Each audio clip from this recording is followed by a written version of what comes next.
If this campaign is lost, all the elements that we know and have grown up with as part of an integrated society will be lost. I think it's massively important. But it is like the early 1980s, again, where those huge attacks, mass unemployment came in, factories were closed, jobs were lost, anti-trade union laws came in, the whole panoply of the state used against working people. And we have to face facts. That was substantially lost. Now we have to learn the lessons from that in order to fight this campaign.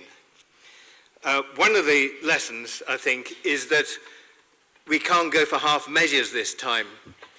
One of the arguments against the cuts is that it's too soon and they're too fast and they're too deep and it'll provoke a double-dip recession.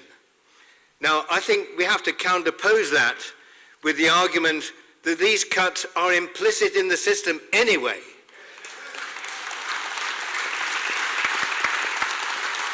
Unemployment is demanded by the system. It's there to keep labor cheap, it's there to keep trade unions weak.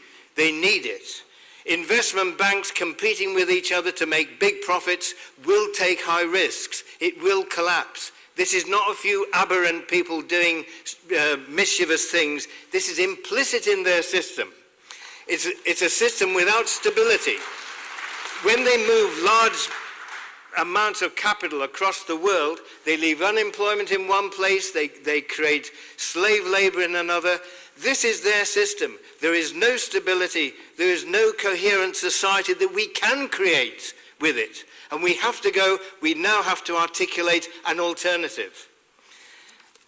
The attack against the poorest, this is not new. Cameron now talking of the poor being rewarded according to their behavior.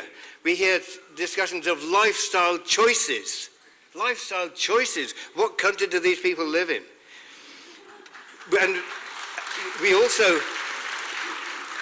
And we hear Labour leaders talking about the need to, getting people back to work and how they must be manoeuvred back into work. No mention of the fact that there are 2.5 million declared unemployed, we're faced with only 500,000 jobs. We have to articulate an alternative society. And I think it's worth remembering in that the spirit of the post-war spirit, when we created the National Health Service together. We won the war together. We took over major industries together. Think what we had. We owned the railways. We owned the electricity, the gas, the water. We owned big industries, and we've lost all that. And now we have to reclaim it. And in reclaiming it,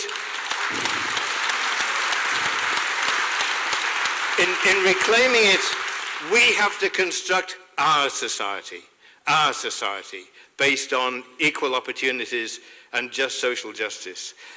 Now, I think we also have to recognize who our enemies are, because we know the Tories and the Liberals, but we have to be prepared to my mind, and I may be speaking out of turn, we have to be prepared for a full frontal attack on the Labour Party leadership. When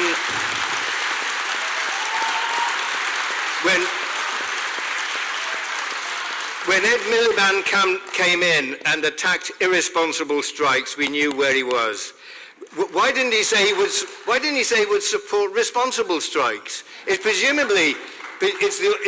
just the positive way of saying what he meant. But no, he was sending the indication that he was safe. Okay, we're nearly out of time. I was going to quote you a Miliband quote, which it would be worth him knowing. This is Miliband speaking.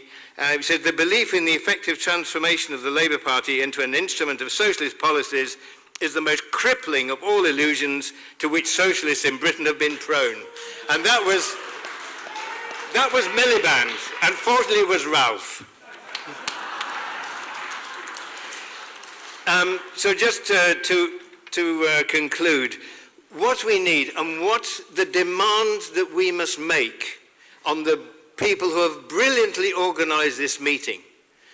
But the demand that we must make is that they make a strategy for victory, because there is only so long that people will demonstrate unless they see the possibility that we can achieve something. And to do that, we need victories. We need, as Lindsay said, at every demonstration, at every campaign, we need to see the students, we need to see the firefighters, we need to see the health service workers, we need to see spokespeople for the disabled, we need to see people for the homeless, we need to see everybody there, because then we have a sense of our collective strength. Then we begin to feel that we are a movement. And it's brilliant to see Len McCluskey here, it's brilliant to see Bob Crow and Mark Savotka here. But our memories from the 1980s is that the trade union leaders were, we had to make certain that they were strong.